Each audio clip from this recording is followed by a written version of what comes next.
Est-ce que nous pouvons lui offrir une offrande d'acclamation, de cris de joie, comme il les mérite?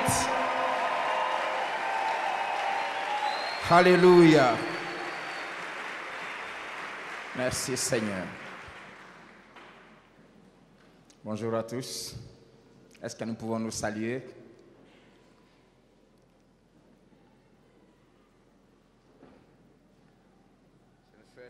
Je nous souhaite la bienvenue dans la maison du Père.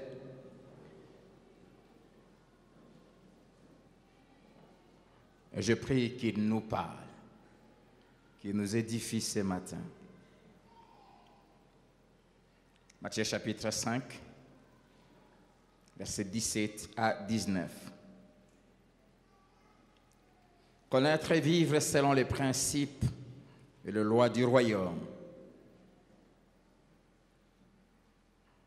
Nous avons parlé du premier principe qui est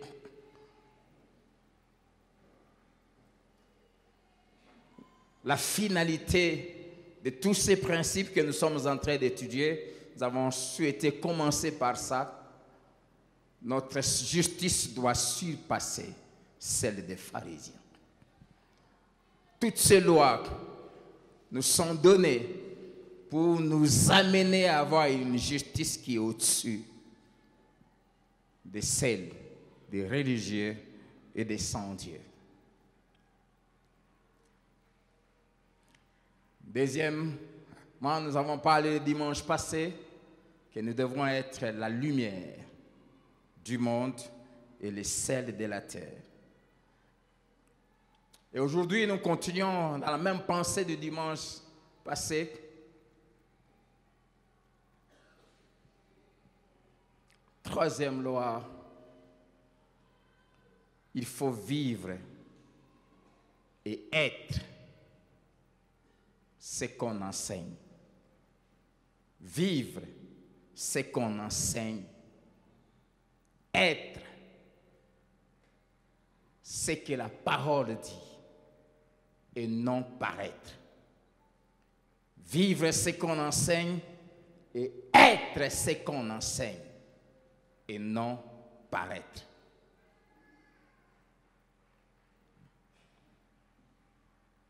Une chose triste aujourd'hui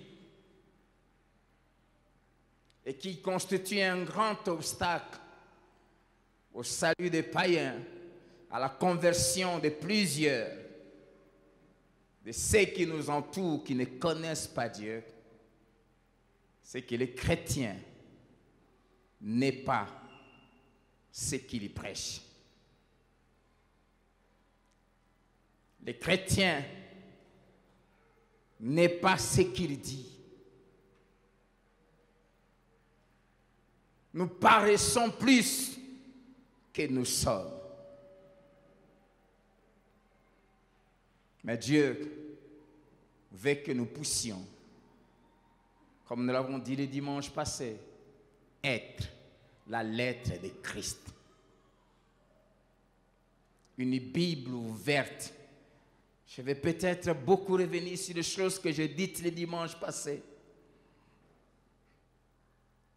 Je me laisse conduire par le Seigneur jusqu'à ce que ça se grave dans nos cœurs.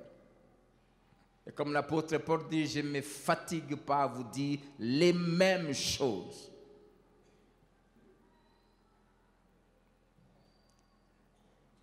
Matthieu 5, 17 à 19. Ne croyez pas que je sois venu pour abolir la loi ou les prophètes, c'est-à-dire la Bible qui existait pendant que Jésus parlait, c'est-à-dire l'Ancien Testament. Je suis venu non pour abolir, mais pour accomplir. Car je vous l'ai dit en vérité, tant que le ciel et la terre ne passeront point, il ne disparaîtra pas de la loi un seul iota ou un seul trait de lettre jusqu'à ce que tout soit arrivé. Celui donc qui supprimera l'un de ses plus petits commandements, et qui enseignera aux hommes à faire de même, sera appelé le plus petit dans le royaume des cieux. Mais celui qui les observera et qui enseignera à les observer, avant d'enseigner, il faut observer. Amen. Avant de dire aux autres ce qu'ils doivent faire, ce que Dieu veut qu'ils fassent, fais-le d'abord toi-même. Amen. Sois ce que tu veux enseigner aux autres.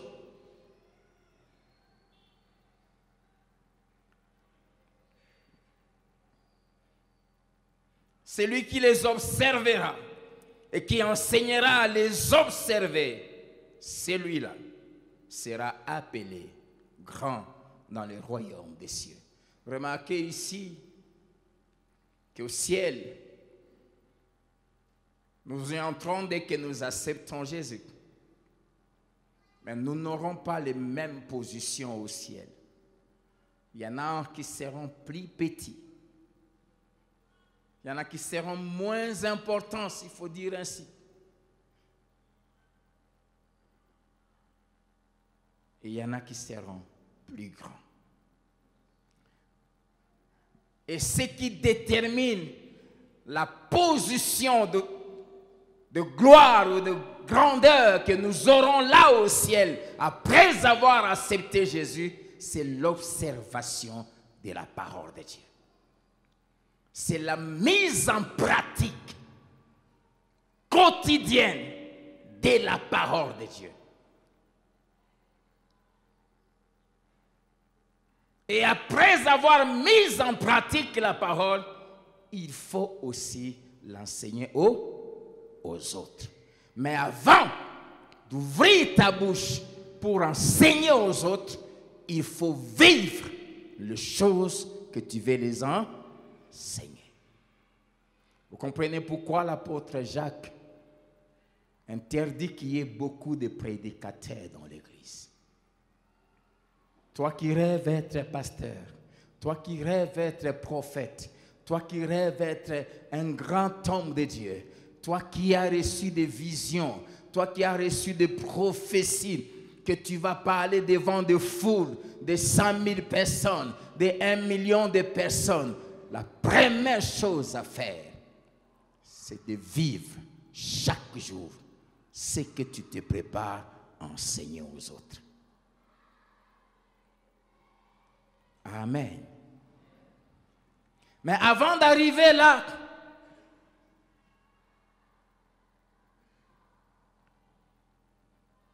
Jésus a parlé de plusieurs choses.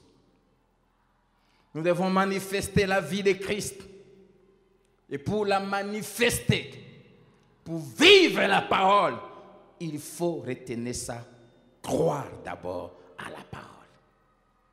Beaucoup ne vivent pas la parole, simplement parce qu'ils ne croient pas à cette parole.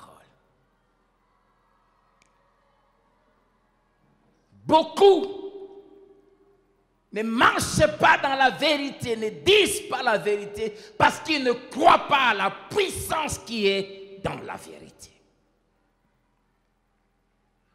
Pour obéir à la parole, il faut d'abord croire ce qu'elle dit. Le christianisme, bien aimé, n'est pas une religion. C'est-à-dire un ensemble de dogmes, de lois, de principes. Le christianisme est une vie. Amen. C'est une vie qu'il faut vivre, s'il faut se répéter ainsi, chaque jour. Et cette vie, c'est la vie de Jésus-Christ. Être chrétien, le mot chrétien veut dire comme Christ, qui ressemble à Christ, qui fait comme Christ, qui agit comme Christ, qui pense comme Christ, qui parle comme Christ, qui réagit comme Christ, qui fait exactement comme Christ le faisait.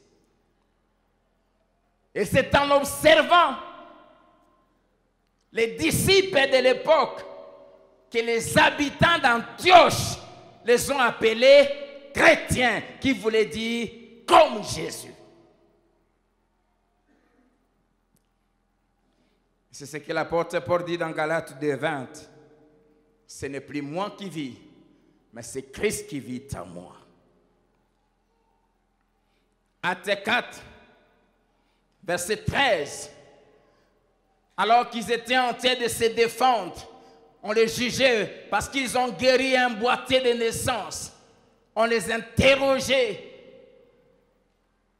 Ceux qui les interrogeaient ont dit ceci, Actes 4, 13. Lorsqu'ils virent l'assurance de Pierre et de Jean, ils furent étonnés, sachant que c'étaient des hommes du peuple sans instruction. J'aime la suite. Et il les reconnut pour avoir été avec Jésus. Pierre et Jean n'avaient jamais été à l'école. Ils n'ont même pas connu la première primaire. Ils ne savaient pas lire, ils ne savaient pas écrire.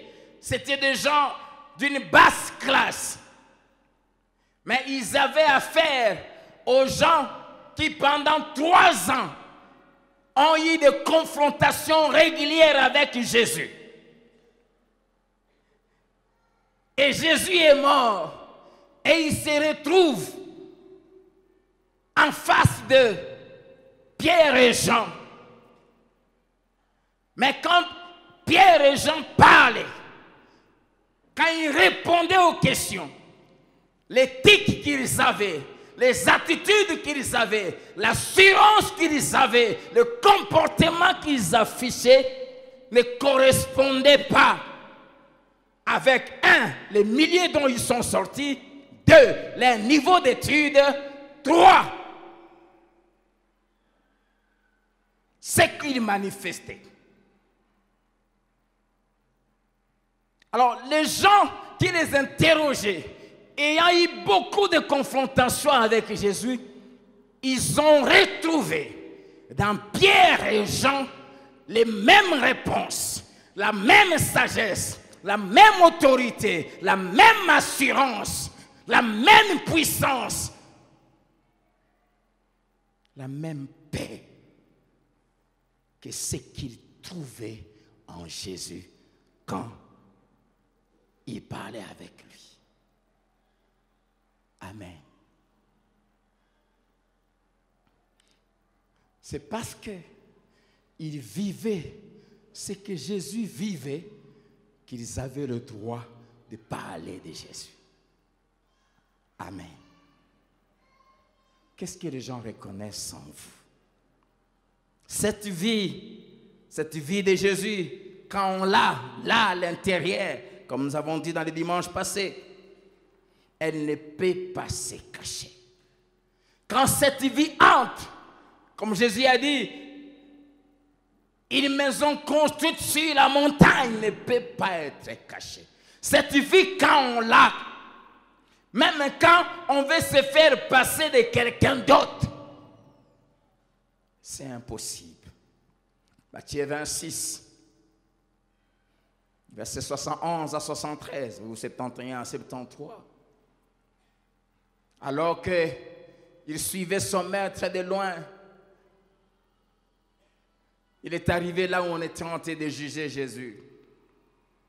La Bible dit, une servante l'a regardé et lui dit, toi aussi, tu étais avec Jésus. Il a nié la première fois. Verset 71, une autre servante le vit et dit à ceux qui étaient là, celui-ci était aussi avec Jésus de Nazareth. Avait partagé la vie de Jésus, a vécu avec Jésus. Il le nia de nouveau avec serment. Je ne connais pas cet homme. Ça, c'est Pierre. Peu après, ceux qui étaient là s'étant approchés, c'est-à-dire de Pierre, dire à Pierre, certainement, c'est-à-dire, tu ne peux pas le nier, tu ne peux pas cacher ça. Certainement, tu es aussi de ces gens-là, car ton langage te fait reconnaître. Amen. Alors que Pierre, la Bible dit même, il a fait des imprécations. Je ne le connais pas. Ce qu'il ignorait, c'est que le fait d'avoir été avec Jésus avait déjà changé tout son être. De telle manière que même quand il a voulu nier Jésus, il ne savait pas que même son expression avait totalement changé. Bien-aimés, vous ne pouvez pas rester avec Dieu, porter Jésus là à l'intérieur de vous et rester ce que vous étiez avant. C'est impossible.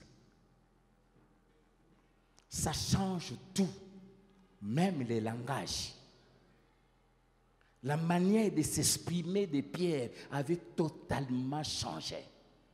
Et ils lui ont dit, c'est vrai que tu es en train de nier que tu n'as jamais été avec lui, mais ton langage, tu parles comme lui.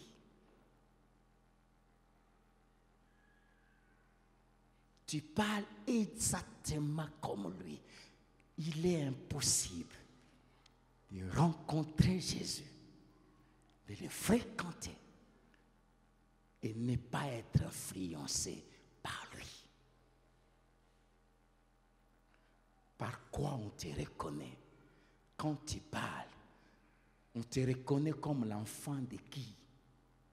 De Dieu ou du diable?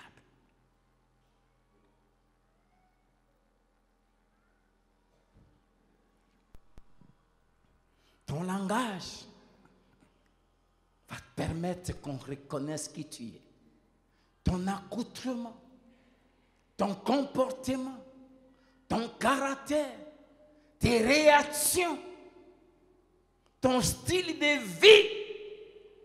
C'est pour cela, quand il t'arrive de chercher à te comporter comme les autres au travail, souvent il te rappelle, dit, ah, même toi aussi tu commences à faire comme nous.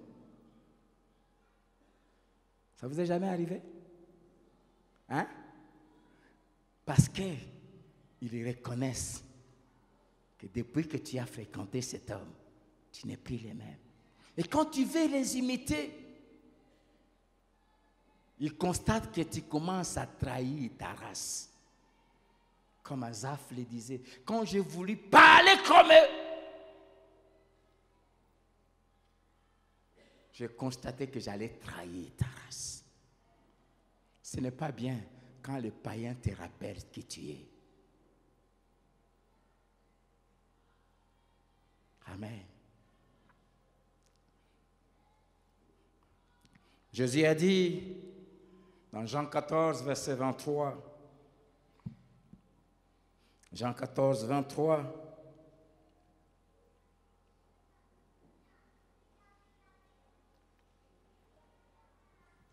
si quelqu'un m'aime, il gardera ma parole.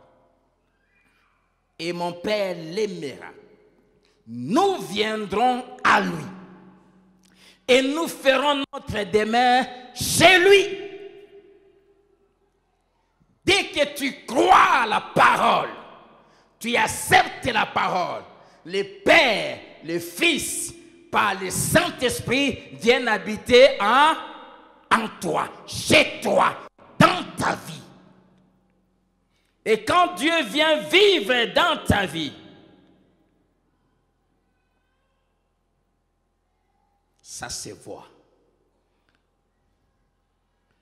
Mais pour vivre la parole, pour la manifester, il faut avoir Dieu en nous.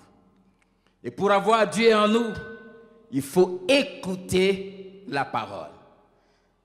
Et ce qui prouve qu'on a vraiment écouté la parole, c'est la foi qu'on a en elle. On croit en elle. Les Juifs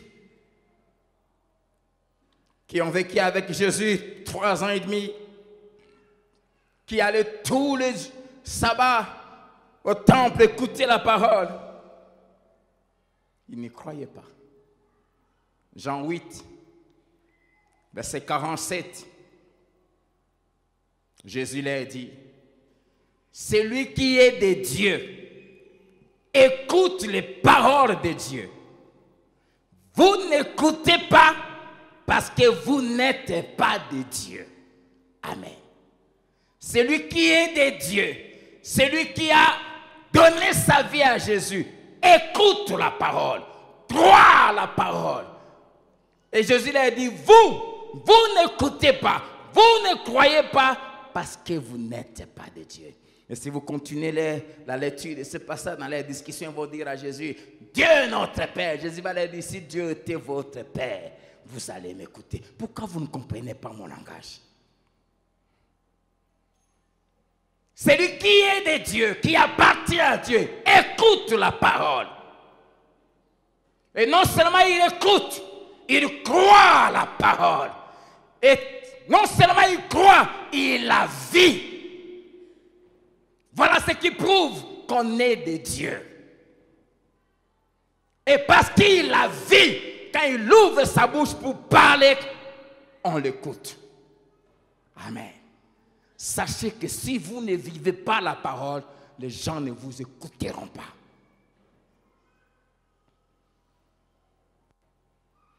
Sortons de cet évangile. Oh, l'homme de Dieu, c'est aussi un humain. Oh, un chrétien, c'est aussi un humain. C'est vrai, il a encore la chair. Mais la chair du chrétien est crucifiée. Voilà la différence. La chair du chrétien, les passions, les désirs, toutes ces choses-là ont été crucifiées. Et ce n'est plus lui qui vit, parce que sa chair a été clouée à la croix. C'est Jésus qui vit en lui. Cessez ces excuses-là. Vivez la parole.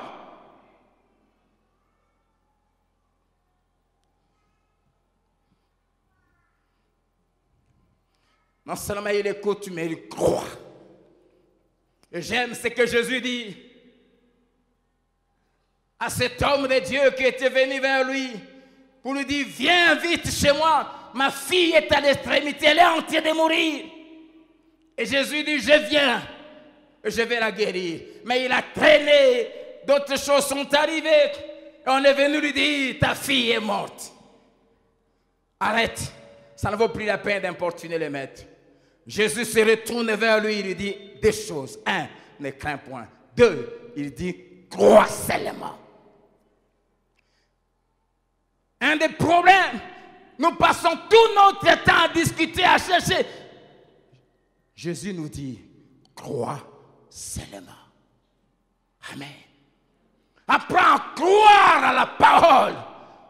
Comme on a parlé un dimanche ici, comme un enfant.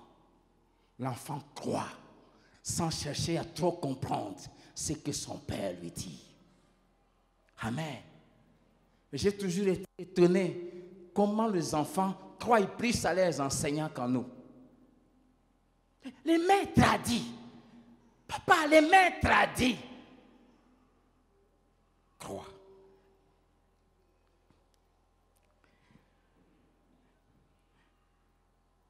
Crois et vis la parole. Mais avant de parler de ce qu'il a dit au verset 19 dont on est en train de parler, Jésus explique d'abord 4 vérités ayant trait à la parole. Et si on ne saisit pas ces 4 vérités qui sont dans le verset 17 et 18, on ne sait pas vivre ce qu'on enseigne. La première vérité, il parle de lui-même, la parole incarnée, il dit qu'il est venu accomplir la loi. Jésus est l'accomplissement de la loi, c'est-à-dire de la Bible, de tout l'Ancien Testament. Il dit, ne croyez pas que je sois venu pour abolir la loi ou les prophètes. L'Ancien Testament est composé, de la loi, c'est-à-dire les 5 premiers livres qu'on appelle la loi de Moïse, et de tous les restes, Josué jusqu'à Malachie, qu'on appelle les prophètes. Jésus est l'accomplissement de la parole de Dieu. Quand il parle ici, il n'y avait pas encore le Nouveau Testament. Et Jésus, en lui s'accomplit tout ce qui est écrit. La loi de Moïse, il y avait 3 sortes de lois. Il y avait la loi morale, qui se résumait dans les 10 commandements, que le juif appelle la loi fondamentale de Dieu. Il y avait les lois judiciaires, ces lois qui faisaient d'Israël une nation mise à part pour Dieu, qui appartient à Dieu seul. Il y avait aussi des lois cérémoniales, qui étaient en rapport avec le culte et l'adoration qu'Israël devait offrir à Dieu. L'Ancien Testament, bien-aimé, ceux qui viennent le mercredi, on a commencé à étudier livre par livre. On est encore en Genèse. Ils comprennent déjà plusieurs choses. L'Ancien Testament est l'image glorieuse, l'image parfaite, l'image complète et merveilleuse de Jésus. Jésus est le thème central qui traverse toute la Bible. Toutes les pages de la Bible parlent du nom de Jésus. De Genèse 1:1 à Apocalypse 22:21, il n'y a qu'un seul nom, Jésus. Il est le thème central de toute la Bible. Luc 24, verset 27 et les versets 44 à 47. Après sa résurrection, quand il est apparu aux disciples, aux 11, il leur dit ceci. Pendant qu'il les expliquait, la Bible dit, et commençant par Moïse, c'est-à-dire Genèse, Exode, Lévitique, Nombre et Deutéronome, et par tous les prophètes, c'est-à-dire de Josué jusqu'à Malachie, il leur expliqua dans les Écritures, ici, dedans, ce qui les concernait. Puis il leur dit, verset 44, c'est là ce que je vous disais lorsque j'étais encore avec vous, qu'il fallait que s'accomplisse tout. Dis à ton voisin tout. Tout ce qui est écrit de moi dans la loi de Moïse, dans les prophètes et dans les psaumes, c'est-à-dire dans toute la Bible de l'Ancien Testament qui était là à l'époque. Alors, il leur ouvrit l'esprit. Seigneur, c'est ma prière, je l'ai faite en privé, je te l'ai fait devant tous ces bien-aimés. Ouvre l'esprit de tes enfants. Il leur ouvrit l'esprit afin qu'ils comprissent les Écritures. Ainsi, il est écrit que le Christ souffrirait et qu'il ressusciterait des morts le 3e jour. Les pharisiens, tous les juifs, lisaient ça tous les sabbats au temple. Ils lisaient ces paroles, mais le problème, leur esprit était obscurci. Il y avait un voile, comme dit Paul, entre eux, dans leur intelligence et la parole. Et ce voile les empêchait à comprendre. Je prie que Dieu ouvre ton esprit. Que Dieu illumine ton intelligence. Afin que tu comprennes les Écritures. Quand le voile tombe, quand les écailles des yeux tombent, quand tu ouvres la Bible, tu verras de bout en bout Jésus, Jésus, Jésus, Jésus, Jésus, Jésus, Jésus, Jésus, Jésus, Jésus.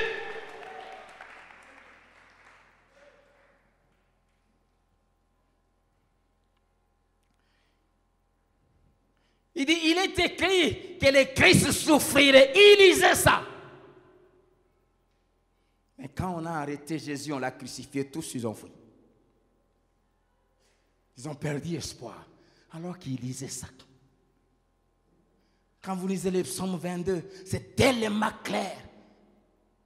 Les psaumes 2, tous ces psaumes messianiques, ils lisaient ça.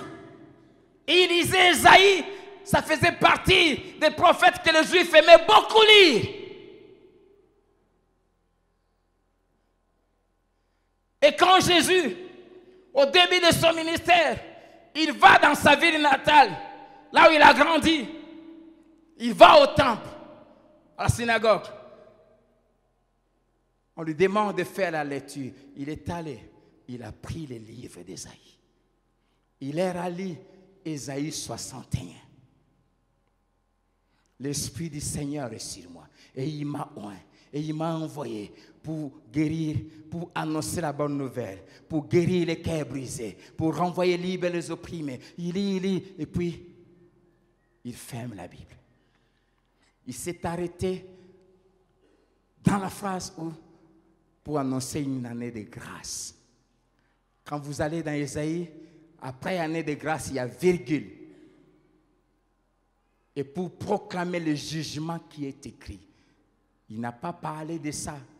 Parce que la phrase qui suit concerne la fin des temps. Il ferme la Bible, il est remet. Et il leur dit, cette parole que vous venez d'entendre est accomplie aujourd'hui. Ils se sont fâchés alors qu'ils lisaient ça. Que Dieu ouvre ton intelligence.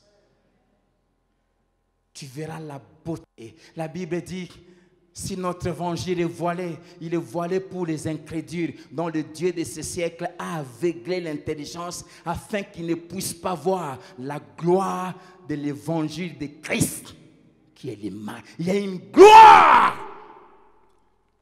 il y a une beauté, il y a une splendeur, une magnificence dans les écrits, dans les phrases qui sont dans ces livres. Que Dieu ouvre votre intelligence.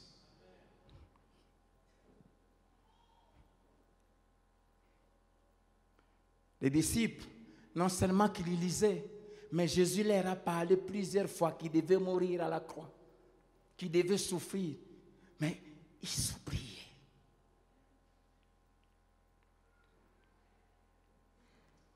Et que la repentance et le pardon des péchés seraient prêchés en son nom à toutes les nations, à commencer par Jérusalem. Jean 5, verset 39. Jésus reproche les pharisiens. Il leur dit, vous sondez les Écritures parce que vous pensez avoir en elles la vie éternelle. Ce qui est vrai, elles ont en elles la vie. Mais le problème, c'est qu'ils ne croyaient pas à ce qu'ils disaient. Et Jésus leur dit, ce sont elles qui parlent de moi. Il dit, ce que vous lisez parle de moi. Hébreux 10, répétant les paroles de Jésus prononcées par David dans les psaumes. L'apôtre dit, alors j'ai dit, là il s'agit de Jésus qui parlait. Voici, je viens. Dans le rouleau des livres, il est question de moi. Dans tout ce qu'il disait, il était question de Jésus. Jésus est l'accomplissement de la loi. Amen. La deuxième vérité que Jésus leur dit,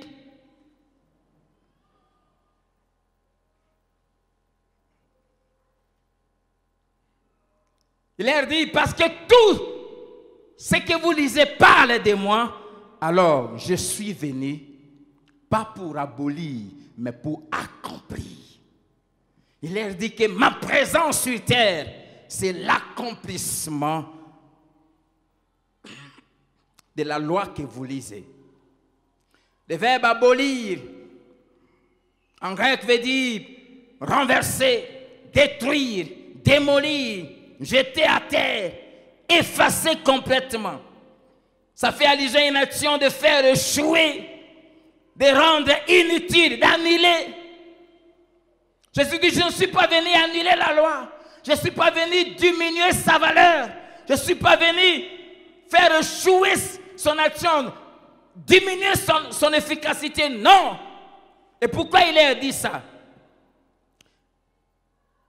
C'est à qui il s'adressait, qui sont ses disciples qui venaient de croire en lui, étaient des Juifs.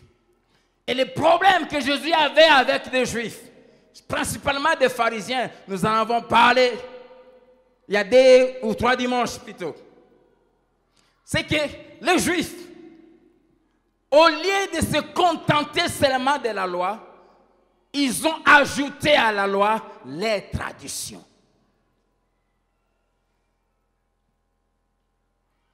Ils ont ajouté les lois des hommes.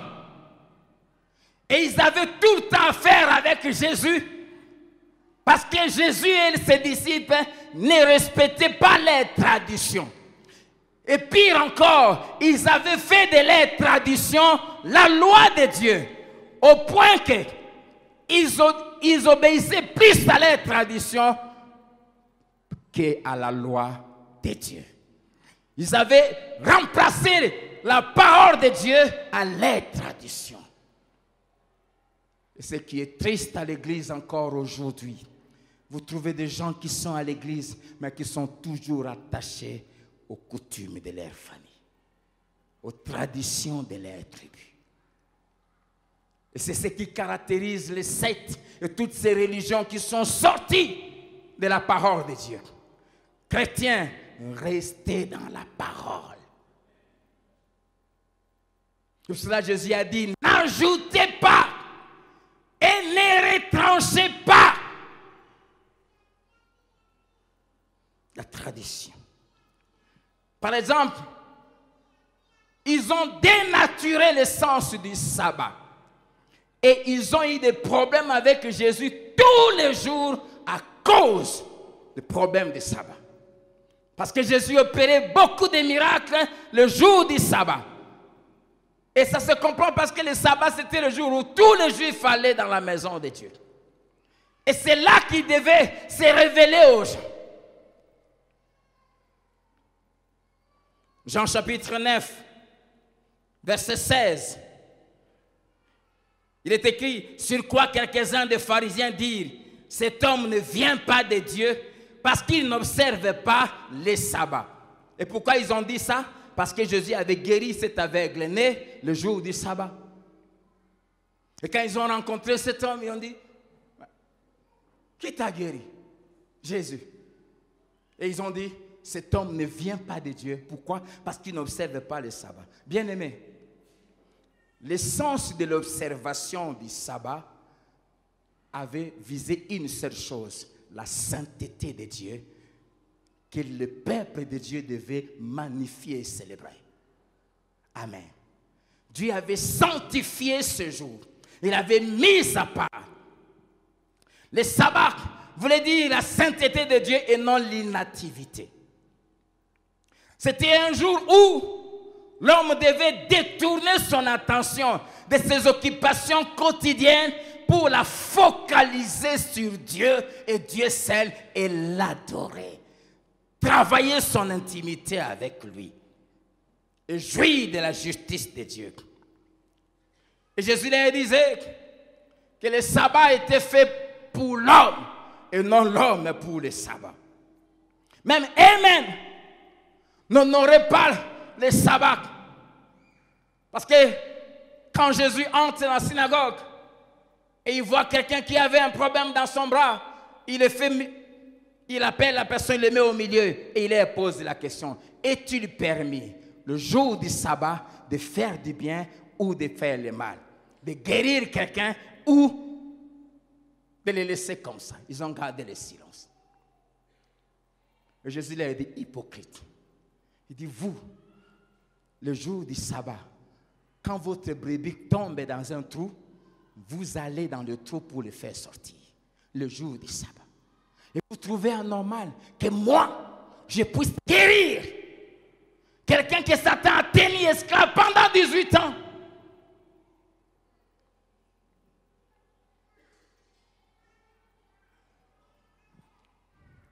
Du reste, le sabbat devait nous amener vers Dieu. C'était le jour consacré à Dieu. Mais dans la nouvelle alliance, parce que Jésus, qui est la justice de Dieu, a accompli cette justice dans sa perfection à la croix. Et quand nous l'acceptons dans nos vies, nous croyons à l'œuvre qu'il a accomplie à la croix, nous devenons en lui justice de Dieu. Amen. En ces moments-là, comme Romains 6 le dit, toutes nos vies et tous les jours de nos vies et tout ce qui est en nous devient consacré à Dieu. À tel enseigne que dans la nouvelle alliance, il n'y a plus un jour réservé à Dieu. Dans la nouvelle alliance, en Christ, de lundi à dimanche, du 1er janvier au 31 décembre, sont devenus des sabbats, des jours consacrés à Dieu. C'est pour cela quand vous lisez dans Actes 2, verset 46, quand l'Église a commencé, la Bible dit, tous les jours, ils étaient tous ensemble assidus au temple, rompant le pain et louant Dieu. Les cultes de Dieu étaient tous les jours. On n'attendait plus les samedis. Et en Christ, notre vie doit devenir un culte qu'on offre à Dieu. Amen. Amen. Ils ont tordu le sens de la parole. Et c'est ça le problème de plusieurs aujourd'hui. Surtout quand quelqu'un est dans un péché qu'il ne veut pas abandonner. Il trouve des prétextes, il tord le sens de la parole pour chercher à se justifier afin de se cramponner dans son mal. Il s'est fait son propre évangile à lui. L'évangile, on ne l'adapte pas. Amen. On ne l'adapte pas.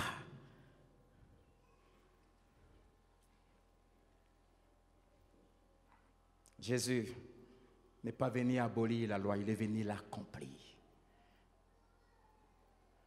La troisième vérité que Jésus voulait qu'il puisse saisir, c'est l'éternité de la parole de Dieu. Il a voulu leur faire comprendre que la parole de Dieu était éternelle. Il dit ceci, tant que le ciel et la terre ne passeront pas, aucun trait de l'être de la loi ne va disparaître. En disant le ciel et la terre, il voulait leur dire, que la loi de Dieu, la parole de Dieu a existé avant que les cieux et la terre n'existent. 2, les cieux et la terre qui ont trouvé la parole et qui ont existé à part la parole, parce que c'est la parole qui les ont créés, les cieux et la terre, un jour disparaîtront. Amen. Disparaîtront. Psaume 102, versets 26 à 28. La Bible dit, tu as anciennement fondé la terre et les cieux sont l'ouvrage de tes mains. Ils périront, mais toi tu subsisteras. Ils s'useront tous comme un vêtement. Tu les changeras comme un habit et ils seront changés.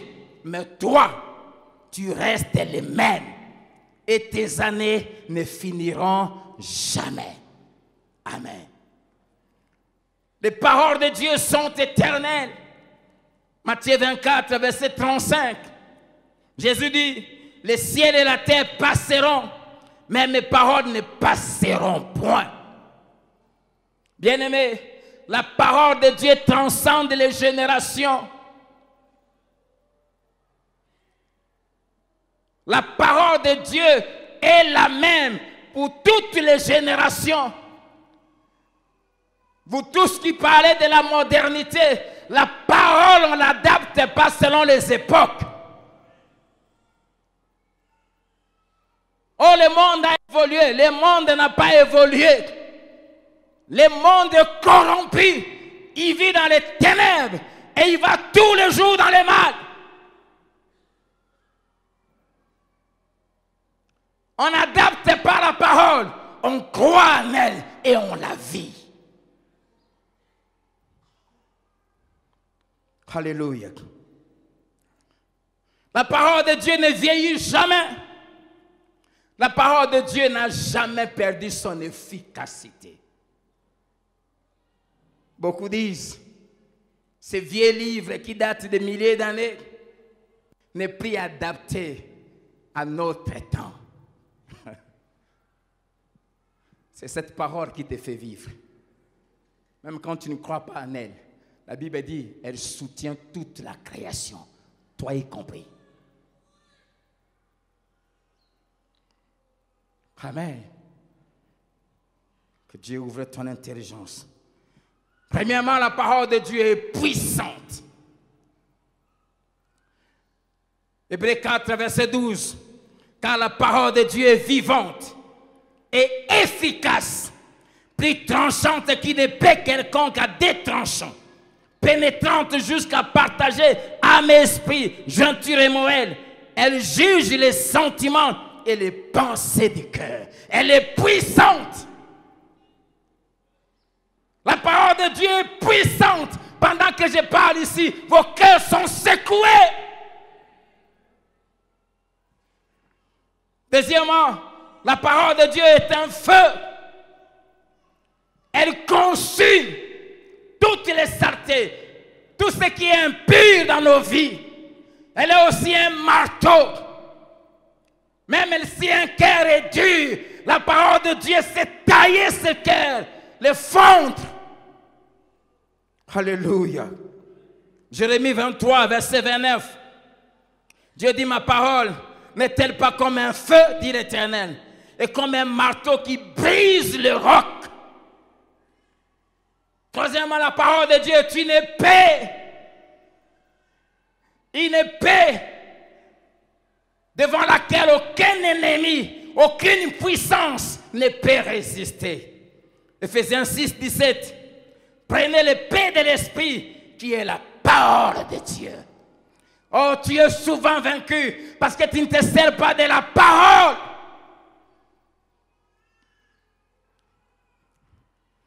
La parole de Dieu est comme des clous plantés. Quatrièmement, j'aime ce passage, oh, je l'aime tellement. Ecclésiaste 12, verset 13. Les paroles des sages est comme des aiguillons et rassemblées en un recueil, comme ici. Elles sont comme des clous plantés, donnés par un seul maître. Et ce seul maître, c'est Jésus. Elles sont comme des clous plantés. Quand Dieu la plante dans ton cœur, elle révolutionne ta vie. Elle change ta vie. Elle fait de toi un homme nouveau. Elle fait de toi quelqu'un de différent. Elle fait de toi quelqu'un de distingué. Elle fait de toi un homme saint. La parole. Le problème, c'est qu'aujourd'hui, à l'église, on a mis la parole de côté. J'aimerais dire à tous ceux qui prêchent ici, prêchez la parole. Restez dans la parole. Aujourd'hui, on passe du temps, on va à Internet, on va à ceci, on prend des choses là-bas. Prêchez la parole. C'est la parole qui sauve. La parole. Jean 1, 3. Cinquièmement, c'est la parole qui crée tout. Au commencement était la parole. La parole était avec Dieu. Et la parole était Dieu. Tout a été fait par elle. Rien de ce qui existe n'a existé sans elle. Tu ne produiras rien sans la parole. La parole crée la joie là où il y a la tristesse. La parole crée la guérison là où il y a la maladie. La parole crée la paix là où il y a le trouble. La parole crée la richesse là où il y a la pauvreté. La parole crée la gloire là où il y a la honte. C'est elle qui crée. Elle crée tout ce qu'on qu'on veut. Rien de ce qui existe n'a existé sans elle. Oh, j'aime quand Dieu parle. La Bible dit, il appelle à l'existence ce qui n'existe pas. Oh, j'oublie jamais. Je l'ai déjà dit ici. Je réfléchissais alors que les responsables de l'école me parlaient. Papa, les enfants, les cadres est devenu trop étroit. Je sors ce jour-là, j'ai prié au bureau, puis je me dis, sors, j'arrive ici. C'était au mois de mai de l'année passée. Puis j'entends la parole me dit, là dans mon esprit, construis ici et un étage. Mets les bureaux au-dessus et libère là-bas pour les codines. J'ai entendu cette petite voix diabolique qui a commencé à me dire, il y a 9 000 à payer chaque mois. Il y a ceci, il y a cela.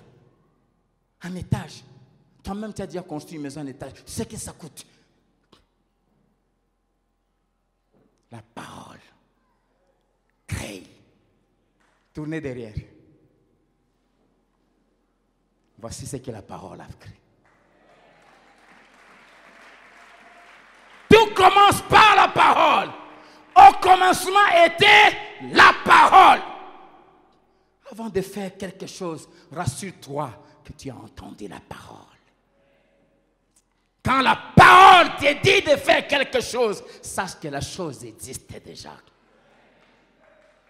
La parole de Dieu, elle est la parole de vie. Elle donne la vie. Quatrième vérité, elle est sans erreur. De Genèse 1:1 à Apocalypse 22, il n'y a aucune erreur ici. Et Jésus dit, tant que le ciel et la terre subsisteront, il ne disparaîtra un seul iota et un seul trait de lettre jusqu'à ce que tout soit arrivé. Qu'est-ce que Jésus veut dire? Le mot iota, c'est la plus petite lettre de l'alphabet grec. Elle ressemble à Yod, Y-O-D-H, qui est la plus petite lettre de l'alphabet hébreu et qui ressemble à une apostrophe. Et quand Jésus dit, il ne disparaîtra de la lettre aucun iota, il dit, même une virgule qui est dans la parole ne disparaîtra pas tant qu'elle ne va pas s'accomplir. Il voulait dire que chaque trait de lettre s'accomplira. Le mot trait, littéralement, veut dire petite corne, désigne les petites marques qui aident à distinguer une lettre hébraïque d'une autre. En hébreu, c'est un peu comme des Chinois, comme ça, des traits difficiles à comprendre.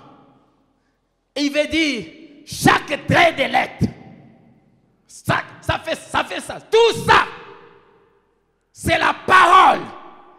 Et rien ne tombera sans que ça s'accomplisse. Alléluia. Amen. Tout à l'heure, je vous ai dit, quand Jésus évoque la prophétie d'Ésaïe 61, il arrive là où il y avait la virgule et il s'arrête. Parce que cette virgule sépare ce qui était dit avant et ce qui va arriver des milliers d'années. Ce qui était dit avant, il a dit, ça s'accomplit maintenant par lui. Et quand vous allez dans Ésaïe, il y a une virgule. Et dans la phrase qui suit, l'Esprit du Seigneur est sur moi et il m'a envoyé pour proclamer le jugement de Dieu. Mais ce jugement viendra à la fin des temps. Simplement une virgule, mais qui sépare les deux parties. Le problème entre les deux phrases, au milieu, il y a l'église. L'Église était un mystère que Dieu avait caché. Il n'avait révélé ça à aucun prophète. Amen. À aucun prophète. Et l'apôtre Paul nous l'explique. C'est pour cela que le Nouveau Testament explique l'Ancien. Alléluia. Toutes les lettres, tous les symboles, les virgules et les points, tous les traits des lettres sont tous la parole inspirée de Dieu. Et tous vont s'accomplir. Tous, c'est-à-dire de Genèse 1 à Apocalypse 22, 21. Quand vous regardez la vie de Jésus, sa conception, sa naissance, sa vie, sa mort, sa résurrection, son ascension, et même son retour, bientôt, tout a été prédit par la loi. Oh, le temps nous manque. J'aimerais juste que nous puissions lire quelques-uns. Ouvrons ensemble nos Bibles. Matthieu chapitre 1.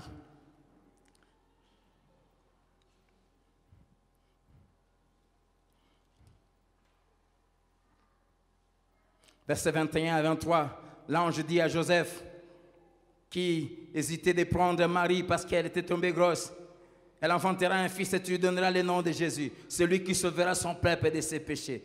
Tout cela arriva afin que s'accomplisse ce que le Seigneur avait annoncé par les prophètes. Voici, la Vierge sera enceinte, elle enfantera un fils et on lui donnera le nom d'Emmanuel, ce qui signifie Dieu avec nous. Vous allez voir quand vous lisez les évangiles, chapitre 2,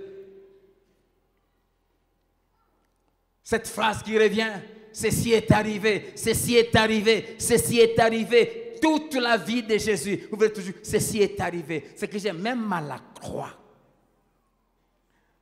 on lui a arraché ses vêtements et ils ont tiré au sort parce que c'était écrit.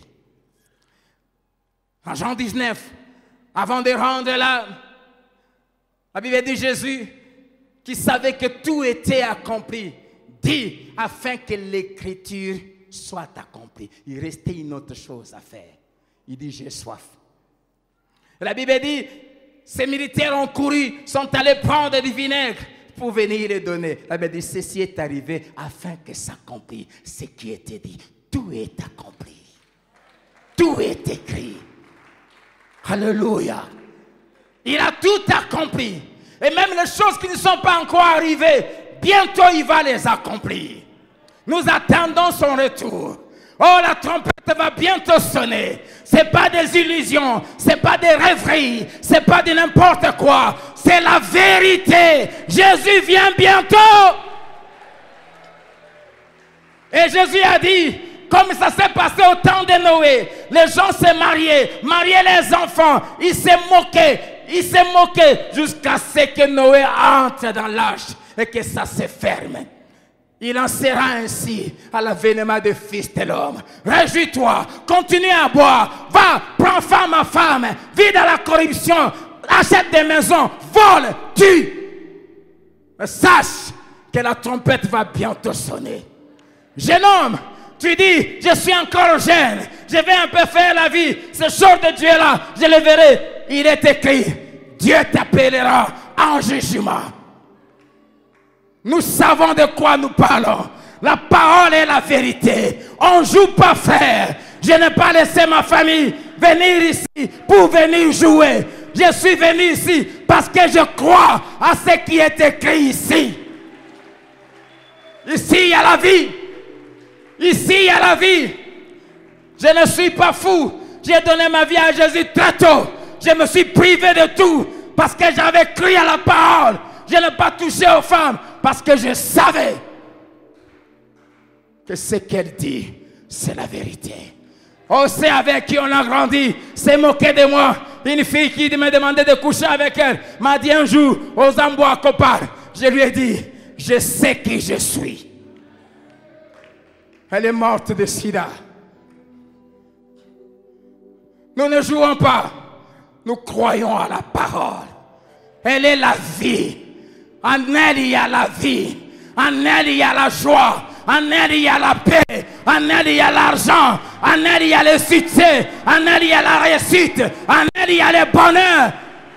Tout ce que les hommes cherchent se trouve ici.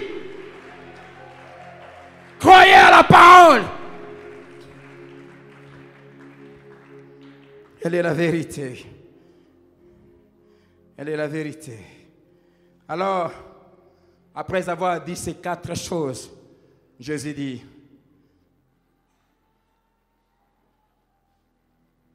c'est lui qui va observer cette parole et qui va enseigner à les observer sera plus grand dans le royaume des cieux. Il est impossible d'observer la parole si tu ne crois pas à la parole.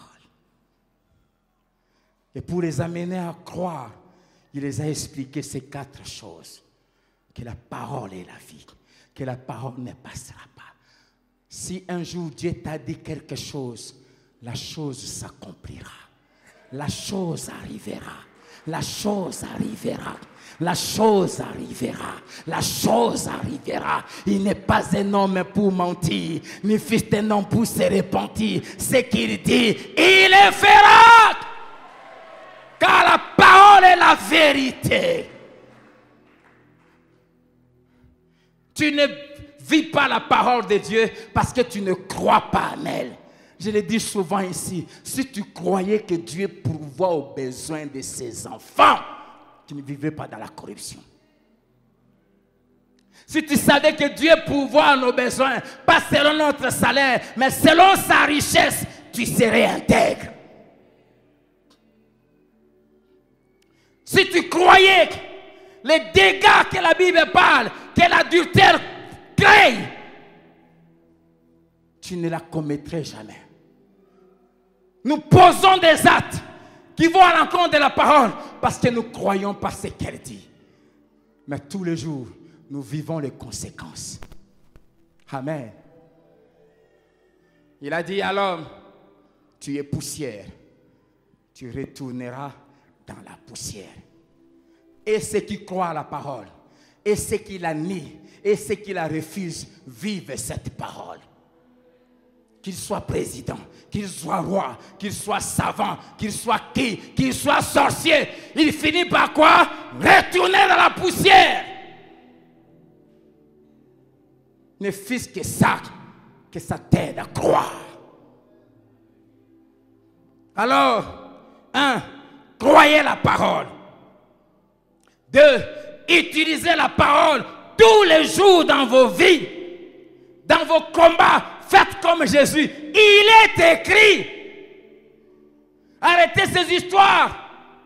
Moi, je suis de tel. Vous me okokangaïte bakokokayo. Mais si tu proclames la parole, il est écrit, ma vie est cachée en Christ. Christ en moi, c'est l'espérance de la gloire. Alléluia. Il est écrit, ils me feront la guerre, mais ils ne me vaincront point. Regardez comment l'Occident vit dans la panique, vit dans la peur. Ceux qui ont déjà été en Occident savent comment les Occidentaux vivent dans la peur, dans l'angoisse. Il y a beaucoup de suicides en Occident. Pourquoi? Ils n'ont pas d'espérance. Parce qu'ils ne croient pas à la parole. La Bible dit le juste a de l'assurance comme un jeune lion. Je n'ai pas à craindre Corona, car il est écrit, celui qui demeure sous l'abri du Très-Haut repose à l'ombre du Tout-Puissant. Dieu dit à l'Éternel, tu es mon bouclier, tu es ma forteresse. Et il me dit, tu ne craindras ni les terreurs de la nuit, ni la flèche qui vole le jour, ni la contagion qui frappe après-midi. 10 000 tomberont à ta droite, 1000 à ton côté, tu ne seras pas atteint. Mais de tes yeux seulement, tu verras la rétribution des méchants. Si tu crois à cette parole, tu vivras en paix, tu vivras en paix, tu vivras en paix. Jésus croyait à cette parole. Voilà pourquoi il imposait les mains même aux lépreux sans qu'ils soient contaminés. La parole donne l'assurance. La parole donne la paix. La parole donne la joie. Croyez la parole. Proclamez-la. Répondez aux questions que les gens vous posent en vous basant sur la parole. Jésus disait toujours, n'avez-vous pas lu? Sachez-le, seule est la parole. Et la parole seule peut changer de vie. Les miracles ne changent pas de vie. Les miracles ne transforment pas. Comme Abraham avait dit à l'homme riche, là, il dit, ils ont Moïse et les prophètes qui les écoutent. C'est la parole sauve. Alors, bien-aimés, troisièmement, prêchez la parole. Rien que la parole. Serviteurs de Dieu, restez dans la parole. Ne compliquez pas l'évangile. Ne cherchez pas de choses pour épater les gens. Prêchez la parole. Restez dans la parole. N'ajoutez rien. Si vous ajoutez, vous serez le plus petit dans le royaume des cieux. Quatrième chose. Permettez-moi de terminer. Mangez la parole. Je vous en supplie. Si la nourriture de chaque jour nous permet de garder notre corps fort, la parole de Dieu, la nourriture de l'Esprit de Dieu qui vient en nous, nous permet d'être des chrétiens forts. Lisons ensemble Ézéchiel chapitre 2. Ouvrons ensemble nos Bibles.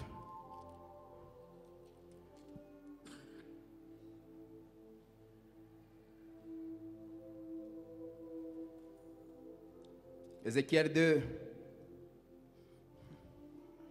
à partir du verset 8.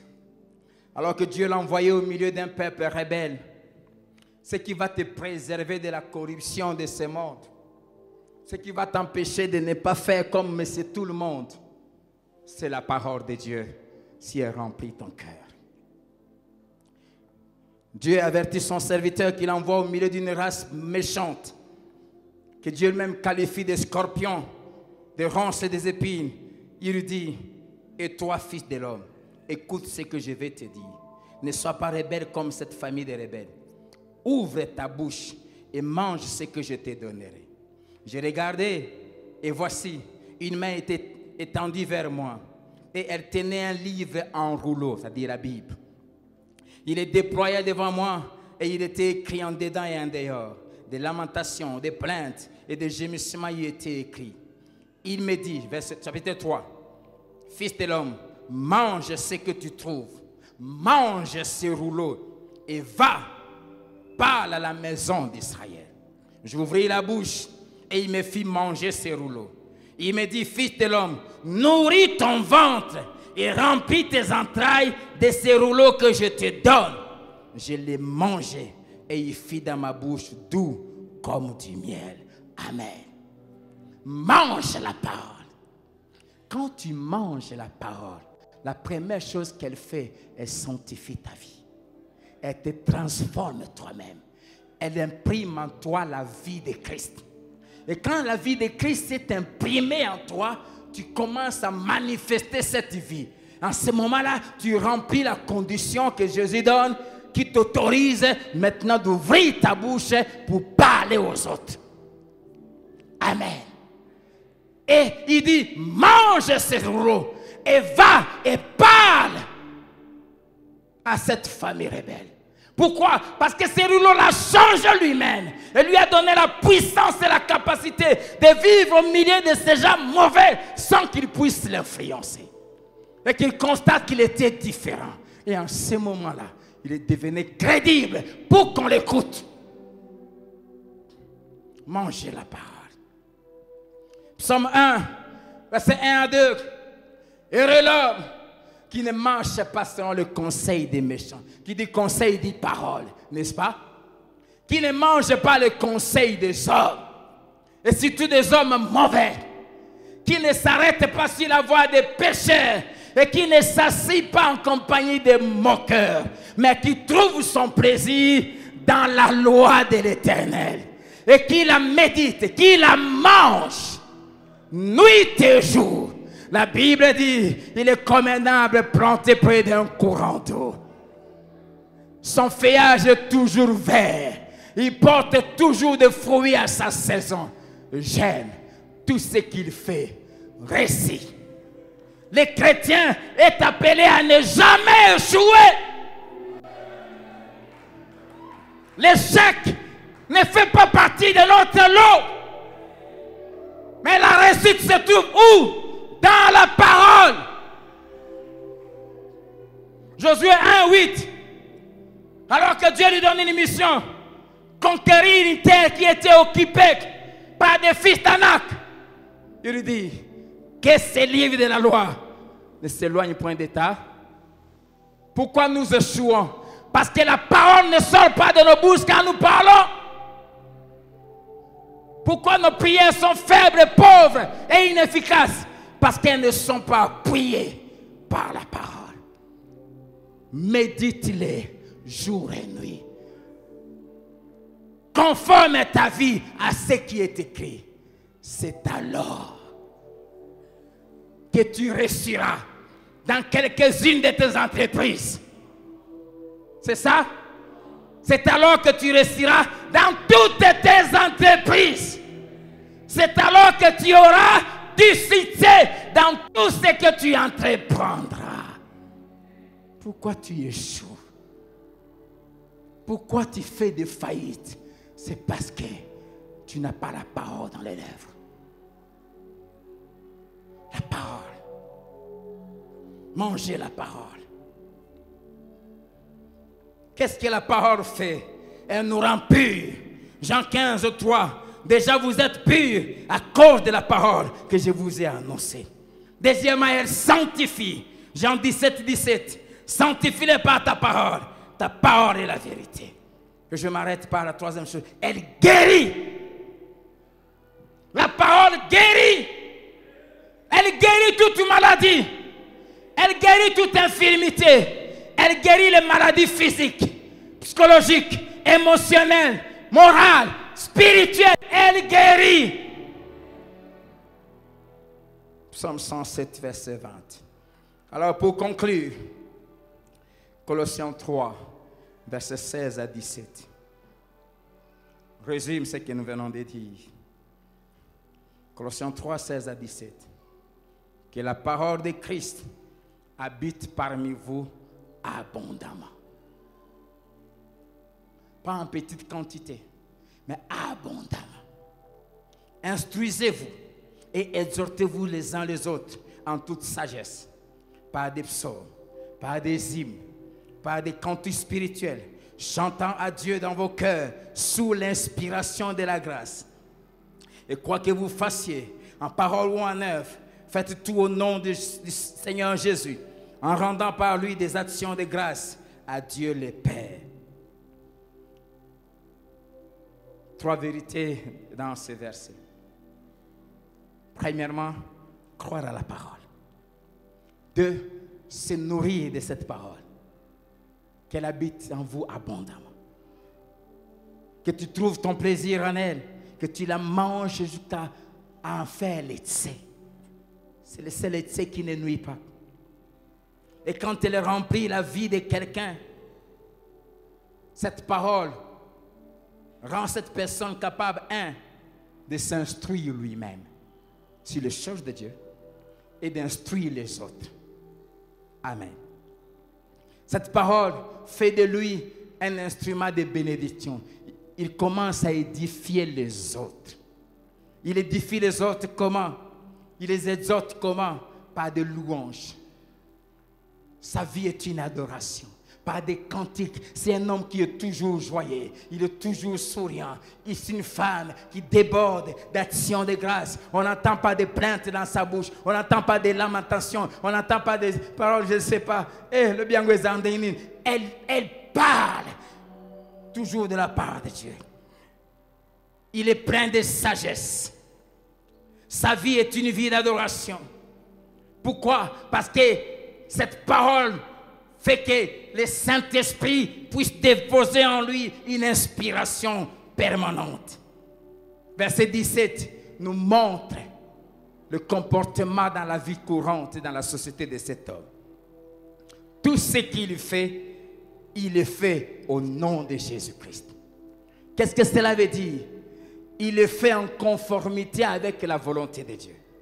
Il le fait selon Dieu, il le fait par Dieu et il le fait pour Dieu. Amen. Il le fait pour la gloire de Dieu. Et après s'être assuré que c'est comme ça que Jésus veut, il fait maintenant. Conséquence, il vit la parole. Amen. Et parce qu'il vit la parole, quand il ouvre sa bouche, il sauve les autres. Je t'en supplie, sois et ne parais pas. Sois un vrai chrétien. Manifeste la vie de Dieu. Le monde attend la manifestation des fils et des filles de Dieu. Vivons la parole. Que Dieu vous bénisse.